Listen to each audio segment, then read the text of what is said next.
Hello everyone, welcome to the Chanakya batch for skill development and vocational training. और हम आज lecture 1 start करने वाले हैं मॉड्यूल 8 का। और मॉड्यूल 8 में जो टॉपिक बचा है और अपने एग्जाम पॉइंट ऑफ व्यू से वो है M P P S C या M P civil services rules. और सिविल सर्विसेज रूल्स में कितने हैं, क्या क्या आपने कवर करना है, वो हम वन बाय वन देखते हैं। कोर्स कंटेंट हम कवर कर चुके हैं मॉड्यूल 7 तक। मॉड्यूल 8 में जो कंटेंट्स हैं ये इट इज़ रिलीवेंट, जो मैंने मेंशन किया it is relevant for the interview point of view. तो जब आपका ये 10th ऑफ सितंबर को एग्ज़ाम हो जाता है उसके बाद हम ये मॉड्यूल 8 की ये वाली चीज़ें ख़त्म करेंगे, क्योंकि these are the important for the interview stage. अभी 3 लेक्चर्स में हमें जो चीज़ें कंप्लीट करनी है वो है एमपी सिविल सर्विसेज रूल्स। तो एमपी में सिविल सर्विसेज रूल्स, ये 3 टाइप के रूल्स आपको देखने को मिलेंगे। एक है आपका MP civil services general condition of services rules, 1961 में आया है। इनकी ईयर भी इंपॉर्टेंट है, पूछ सकता है कौन से ईयर में आया है। MP civil services conduct rules, 1965। MP civil services classification control and appeal rules, 1966। तो ये लेक्चर 1 है और इसमें हम पहला वाला Madhya Pradesh civil services general condition of service rules 1961 discuss करेंगे। तो हम इसकी बात कर लेते हैं पहले। Madhya Pradesh civil services general condition of services rules 1961। सबसे पहले जो भी ये रूल्स हैं कि कहाँ से पावर कोई स्टेट को किसी रूल्स बनाने की सिविल सर्विसेज के लिए कहाँ से पावर मिलती है, तो ये आर्टिकल 309 ये याद रखने वाली बात रहेगी कि जो कॉन्स्टिट्यूशन में आपके आर्टिकल 309 309 में सर्विसेज अंडर स्टेट की बात है, और वहीं से ये पावर ड्राइव करता है स्टेट जब अपने रूल्स डिसाइड करता है सिविल सर्विसेज के। तो आर्टिकल 309 में स्पेसिफिकली ये चीज़ मेंशन है, कॉन्स्टिट्यूशन में ऑलरेडी मेंशन है। तो ये भी एक क्वेश्चन हो सकता है कि कोई स्टेट अपने सिविल सर्विसेज के रूल्स जो डिसाइड करता है कि हमें वहाँ से पावर कहाँ से ड्राइव करता है, तो through the constitution of India in the article 309 में ये मेंशन है। ठीक है, तो आगे हम पहली चीज़ करते हैं कि स्कोप एंड एप्लीकेशन। एप्लीकेशन किस किस के लिए एप्लीकेबल है, ये अगर हम ये रूल्स की बात करें जो 1961 में जो आया है। उससे पहले इसका ईयर इंपॉर्टेंट है, कब आया है ये, 1960। General condition of service, general condition of services के बिहाफ पे ये रूल्स डिसाइड होते हैं। तो एप्लीकेबल स्कोप इसका क्या है, तो इसमें ऐसे समझते हैं, the rules shall apply, the rules shall apply to person every person who holds a post, who holds a post under state service, under state service. State services के अंडर जितने भी लोग जॉब करते हैं या सर्विसेज करते हैं उनके लिए ये रूल एप्लीकेबल होंगे, एक्सेप्ट कुछ एक्सेप्शंस भी हैं उसमें। तो जो एक्सेप्शंस हैं उनमें ही क्वेश्चन बनने के चांस हैं। एक्सेप्ट, एक्सेप्ट क्या, पहली चीज persons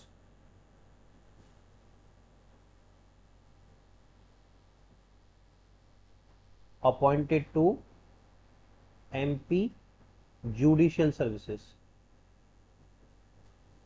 judicial service एमपीजेएस।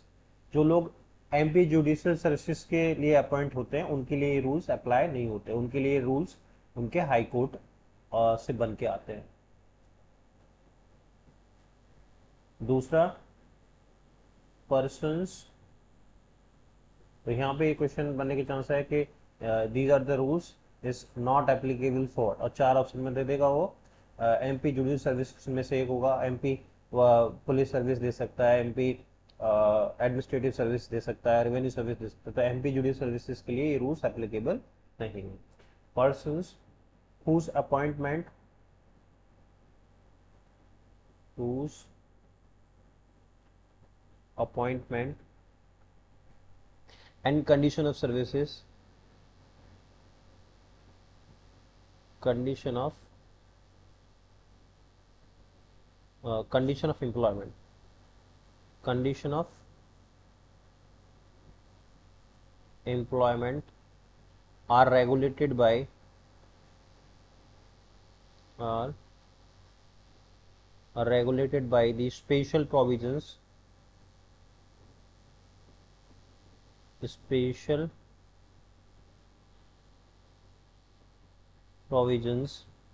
of any law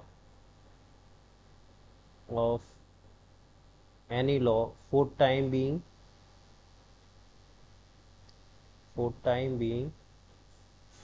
in force। मतलब कुछ अपॉइंटमेंट या एम्प्लॉयमेंट कुछ ऐसे दी गई है जिसको किसी special provision of any law के थ्रू फोर्स में लाया गया है और कुछ टाइम के लिए। तो क्योंकि मतलब कह सकते हैं एडॉक बेसिस वाली जो जॉब्स होती हैं उनके लिए ये एप्लीकेबल नहीं है। तो हमने देखा एप्लीकेशन स्कोप क्या रहा उसका, इस रूल्स का। आगे नेक्स्ट पॉइंट की तरफ बढ़ते हैं। इसमें हम डिस्कस करेंगे कि क्लासिफिकेशन स्टेट के अंदर कौन कौन सी टाइप की जॉब्स होती हैं। तो सबको पता होगा, फिर भी एक बार हम ये देख लेते हैं। MP civil services civil class 1, फिर आएगा आपका एमपी सिविल सर्विसेज क्लास 2, फिर आएगा MP civil services class 3 non ministerial,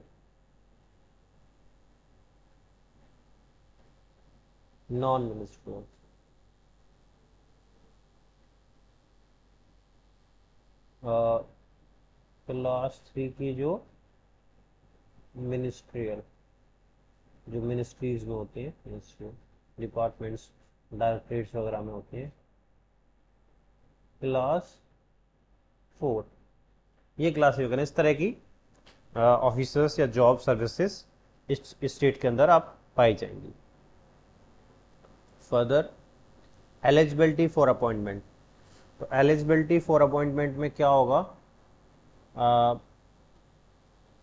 पहले तो सब जानते हैं इस चीज़ को, सिटीजन ऑफ इंडिया होना चाहिए। जो भी अप्लाई कर रहा है उसके लिए एप्लीकेबल तब होगा जब सिटीजन ऑफ इंडिया हो, या फिर दूसरा केस क्या हो सकता है, a person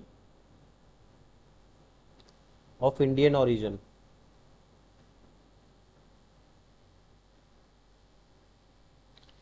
who has migrated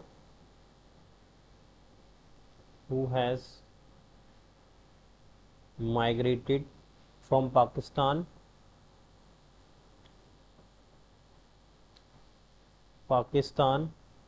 with the intention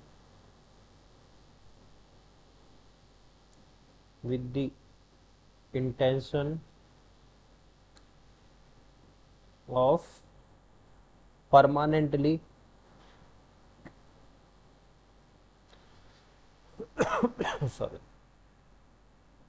permanently settling in India,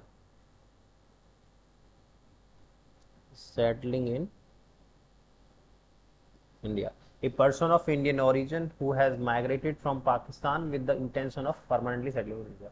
मतलब वो ये पाकिस्तान, ये जो लोग पाकिस्तान से माइग्रेट होके इंडिया में आए और माइग्रेट उनको जब तक सिटीजनशिप नहीं मिली थी, सपोज 1961 तक उनको सिटीजनशिप नहीं मिली है और वो लोग पाकिस्तान से आए, ये 1947 के बंटवारे के बाद की बात है, और उनका एक 10 साल का पीरियड होता था कि 10 साल में वो आगे तक अगर वो इंटेंशन उनकी यही है कि यहीं पे सेटल होना चाहते हैं और यहाँ के कॉन्स्टिट्यूशन को अवॉइड करते हैं, यहाँ के रूल्स को अवॉइड करते हैं, तो उनको यहाँ की सिटीजनशिप दी जा सकती है।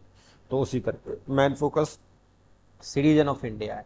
तो eligibility for appointment is citizen of India. तो ये भी सिटीजन ऑफ इंडिया ही बन जाता है जब हम बात करते हैं वो माइग्रेट होके आया है और वो आगे लंबे टाइम तक यहाँ पे रहने की जब बात करता है, परमानेंटली रहने की जब बात करता है।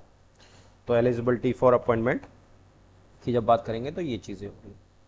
नेक्स्ट हम बात करते हैं डिस्क्वालिफिकेशंस। तो डिस्क्वालिफिकेशंस किस किस बेसिस पे डिस्क्वालिफिकेशंस हो जाएगी, जैसे अगर कोई मेल कैंडिडेट है और उसकी मोर देन वन वाइफ है, more than one wife, disqualify हो जाएगा। या फिर फीमेल है और जिससे मैरी की है, marry to person who is already married, who is already married, तो भी वो डिस्क्वालीफाई होगी। मतलब बंदा क्या है कि दूसरी शादी अगर हो रही है तो दूसरी शादी के केस में वो मेल भी और वो फीमेल भी जिससे दूसरी शादी हुई है, दोनों ही डिस्क्वालीफाई होंगी for the appointments under the state services. पहली चीज। दूसरी चीज, मतलब ये पॉलीगैमी को रोकने के लिए एक रूल बना हुआ है। दूसरा, मेडिकली अगर मेडिकली अनफिट है, मेडिकल अनफिट, किसी ड्यूटी जो भी सर्विसेज मिली है उसे करने में वो मेडिकली अनफिट पाया जाता है, तब भी वो डिस्क्वालीफाई कहलाया जाएगा। तीसरी चीज, कोई क्रिमिनल केसेस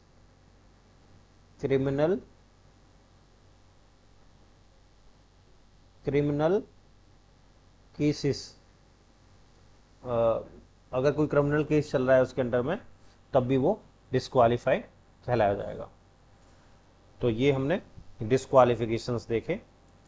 फर्दर हम बात करते हैं मेथड्स ऑफ रिक्रूटमेंट। तो जनरल तरीका क्या है रिक्रूटमेंट का? एक तो होता है डायरेक्ट रिक्रूटमेंट, जो आपका ये हो रहा है, जिसके लिए आप अप्लाई कर रहे हो, डायरेक्ट रिक्रूटमेंट जिसमें आपका रिटेन होगा, मतलब रिटेन टेस्ट होगा, फिर इंटरव्यू होगा, इसको बोलते हैं direct recruitment.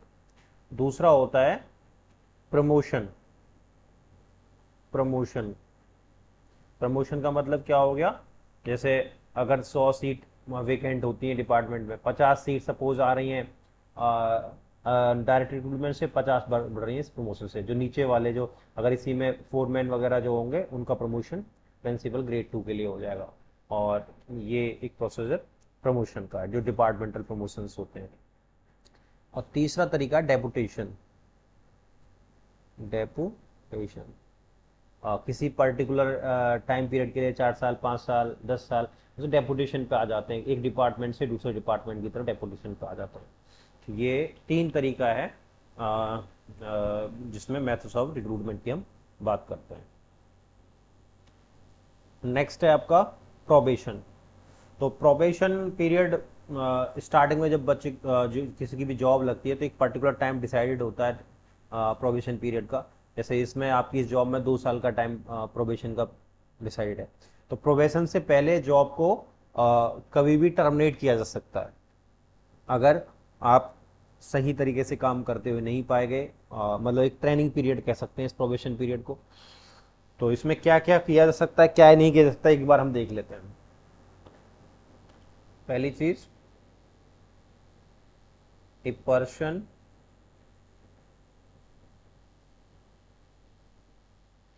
appointed to a service or post by direct recruitment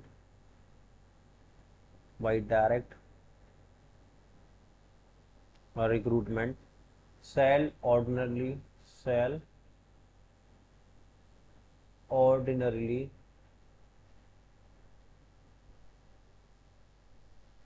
be placed on probation for such period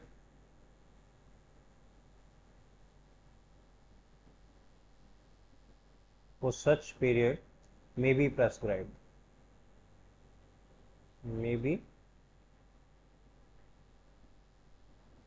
पहली चीज क्या होगा? 1 साल भी होता है, 2 साल भी होता है, depend upon the services and department. A person appointed to service or a post by direct recruitment shall ordinarily be placed on the probation for a such period may be prescribed. दूसरा point, a probationer shall undergo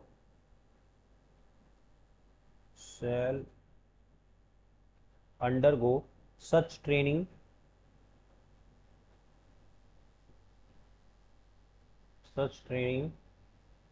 and pass such departmental examination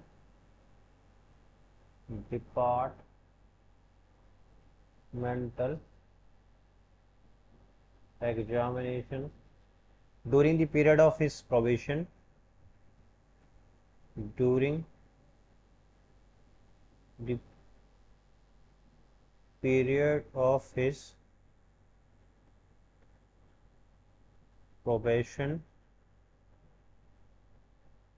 as may be prescribed.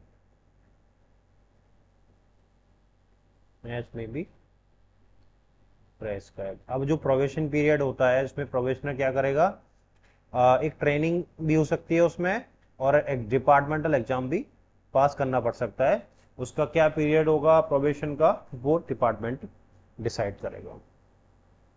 Further the services of the probationer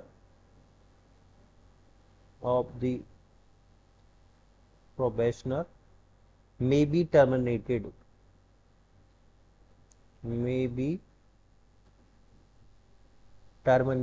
during the period of probation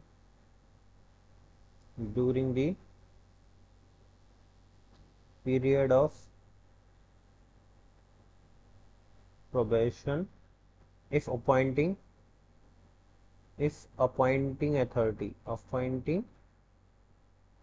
authority think he or she is not able.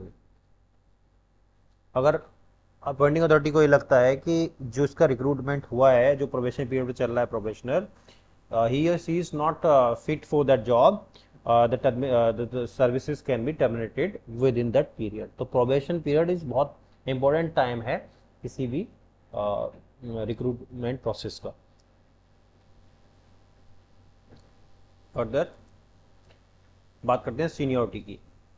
तो seniority किस basis पे decide होती है, क्या होता है, ये देख लेते हैं. The seniority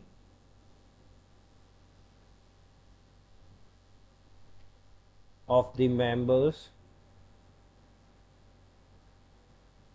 of a service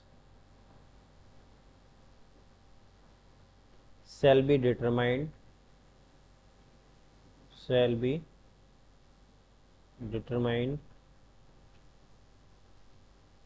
in according to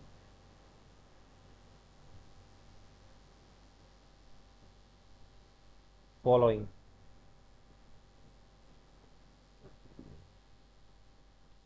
पहली चीज, seniority of direct recruits. Seniority of direct recruits. तो जो डायरेक्ट रिक्रूटमेंट्स होते हैं उनमें सीनियरिटी कैसे होती है, on the basis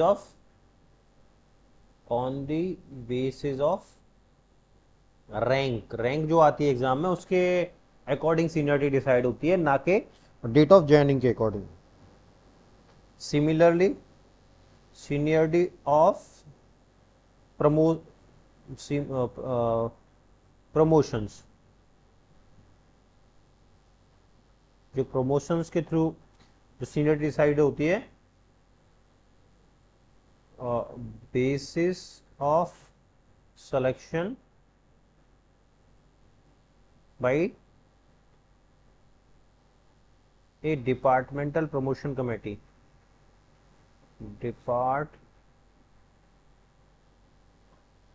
Promotion committee, DPC के नाम से जानी जाती है, डीपीसी. उसकी रिकमेंडेशंस के according.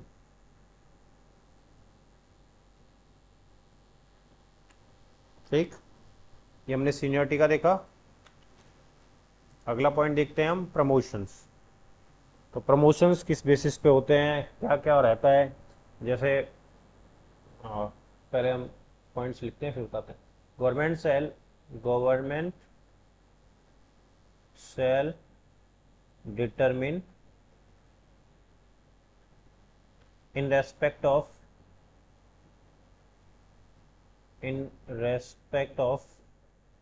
each grade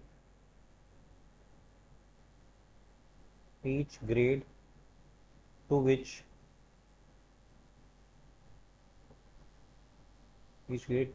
appointment may be made,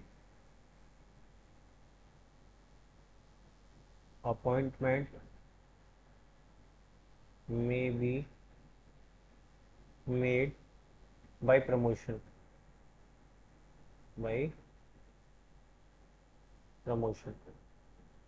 selection for promotion shall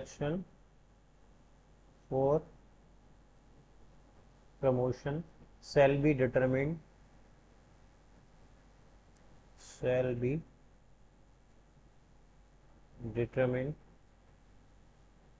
on the basis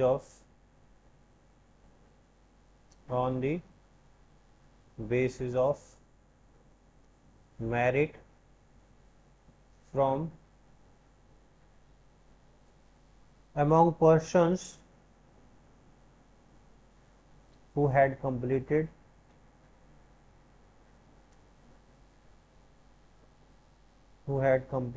in the lower grade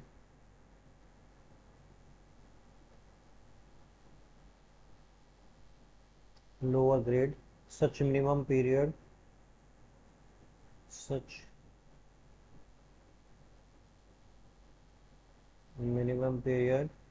of service as may be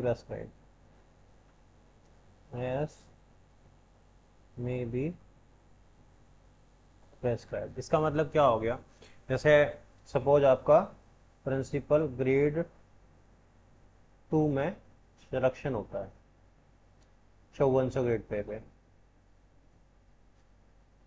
इसमें 2 साल का आपका प्रोबेशन पीरियड हो गया और इन टोटल 3 साल और आ गए, मतलब 5 साल के बाद आपका प्रमोशन रेडी हो जाएगा और आपका 5 साल के बाद आपको प्रमोट कर दिया जाएगा 6600 ग्रेड पे। तो ये क्लास 2 पोस्ट है और ये क्लास 1।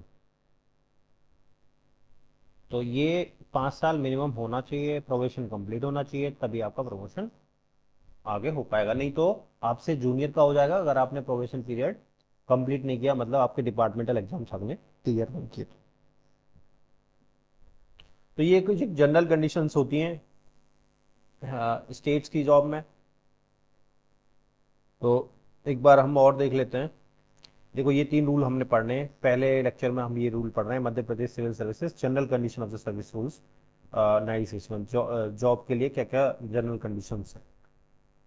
सबसे पहले हमने देखा कि इस एप्लीकेबल किसके लिए है, तो हमने देखा सबके लिए एप्लीकेबल है जो स्टेट के अंडर में जॉब कर रहे हैं, ओनली एमपी जुडिशल सर्विसेज को छोड़ के, और ऐसी जॉब जो किसी स्पेशल टाइम फ्रेम के लिए स्पेशल प्रोविजन के थ्रू एक्टिव हैं, उनके लिए ये एप्लीकेबल नहीं है। फिर कितने टाइप की जॉब रहती हैं सब जानते ही हैं classes. Eligibility for appointment citizen of India होना चाहिए, या फिर दूसरा कंडीशन ये भी है कि एक पर्सन ऑफ इंडियन ओरिजिन होना चाहिए जो माइग्रेट हुआ हो पाकिस्तान से इंटरनेशनल परमानेंटली सेटल मिल गया, तो वे तभी 1961 में बनाया, तो ये तभी के अकॉर्डिंग चल रहा है पुराने इसके थ्रू। और डिस्क्वालिफिकेशन सबसे पहले तो यही है कि मेल या फीमेल जो दूसरी शादी कर लेते हैं लोग ना, तो इसको दूसरी का मतलब एक वाइफ ऑलरेडी है और दूसरी वाइफ उसने जो शादी कर ली, तो ये डिस्क्वालीफाई हो जाएगा। और इसमें भी कुछ एक्सेप्शंस कई कई जगह होते हैं जब कोर्ट के थ्रू ऑर्डर ले लेते हैं, और सपोज पहली वाइफ अनसाउंड माइंड है या कुछ नहीं है एप्लीकेबल, कुछ प्रॉब्लम्स आई, तो हम वो परमिशन ले लेते हैं, तो वो इतना डेप्थ में जाने की जरूरत नहीं है कि कौन कौन सी कंडीशन में वो दूसरी शादी के बाद भी हमारी जॉब नहीं जाती है। Female married to the person who is already married. दूसरे से अगर शादी, एक बंदे इस चाहे फीमेल की पहली ही शादी हो और उसकी दूसरी ऑलरेडी मैरिड साथ हो, तो ये भी एलिजिबल नहीं होगी इसके लिए। मेडिकल अनफिट है या क्रिमिनल केस चल रहा है तो वो भी डिस्क्वालीफाई हो जाता है। फिर आगे हमने मेथड ऑफ रिक्रूटमेंट के बाद डायरेक्ट रिक्रूटमेंट होता है, जस्ट इंटरव्यू वाला, प्रमोशन के थ्रू या डेपुटेशन। प्रोबेशन हमने देखा, प्रोबेशन पीरियड होता है जब कोई रिक्रूटमेंट सर्विस में जाता है, वो कितना टाइम होगा उसका वो डिसाइड करता है, डिपार्टमेंट में वेरी करता है। जैसे इस जॉब में 2 साल का प्रोबेशन पीरियड है, उसमें आप ट्रेनिंग भी जा सकते हैं, उसमें आपका डिपार्टमेंट एग्जाम भी पास करने होते हैं, पास होने के बाद आपका स्थायीकरण जो बोलते हैं वो कंप्लीट हो जाएगा। जिसमें कई लोगों को इसमें प्रॉब्लम आ रही थी कि भाई ये स्थायी जॉब है, स्थायी जॉब है, स्थायी जॉब है, प्रोबेशन पीरियड सब में होता है। इसके बाद services of the probationer may be terminated during the period of probation if appoint, ये चीज़ याद रखनी पड़ेगी। सीनियोरिटी कैसे कैसे होती है भाई, रैंक के बेसिस पे होती है, और प्रमोशन के थ्रू में वो डिपार्टमेंट डीपीसी में बैठती है, उसके रिकमेंडेशन के अकॉर्डिंग होती है। प्रमोशन प्रमोशन भी यही है कि जो मिनिमम टाइम पीरियड है वो अगर उसने पास करा है और एग्जाम वगैरह पास करें तो लोअर ग्रेड से अपर ग्रेड में कर दिया जाता है। और इसमें डिमोशन भी हो जाता है कई बारी, उसका अलग तरीका है कि कब अगर वो प्रॉपर अपनी ड्यूटीज परफॉर्म नहीं कर रहा तो हायर ग्रेड से लोअर ग्रेड पे भी डिग्रेड कर देते हैं। तो ये मेजर 8 हमने पॉइंट्स हमने डिस्कस करे जब हम बात कर रहे हैं एमपी सिविल सर्विसेज कंडक्ट नहीं, एमपी सिविल सर्विसेज